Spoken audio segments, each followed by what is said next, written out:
Hello friends, আজ রবিবার। কয়েকদিন হলো জাঁকিয়ে পড়েছে ঠান্ডা। এই ঠান্ডার মধ্যে পিকনিকের মজাই আলাদা। আমরাও ফ্যামিলি পিকনিক করতে চলে আসলাম কলকাতার ইকো পার্কে।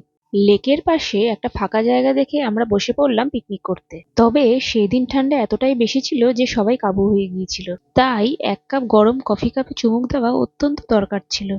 এরপর বেরোলাম একটু পার্কটা ঘুরে দেখার জন্য। চারিদিকে ফুল দিয়ে খুব সুন্দর করে সেজে উঠেছিল পার্কটা।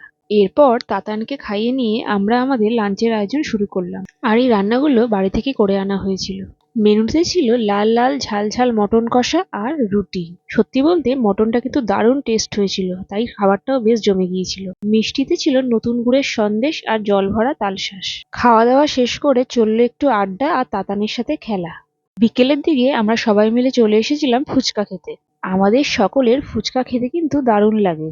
এখান থেকে আমরা জল ফুচকা আর দই ফুচকা দুটোই খেয়েছিলাম। দুটোরই টেস্ট কিন্তু ছিল মোটামুটি ভালোই। চুটিয়ে আনন্দ করে এনজয় করার পর এরপর আসলো বাড়ি ফেরার পালা। সব মিলিয়ে আমাদের ফ্যামিলি পিকনিকটা ভালোই কাটলো। বাই।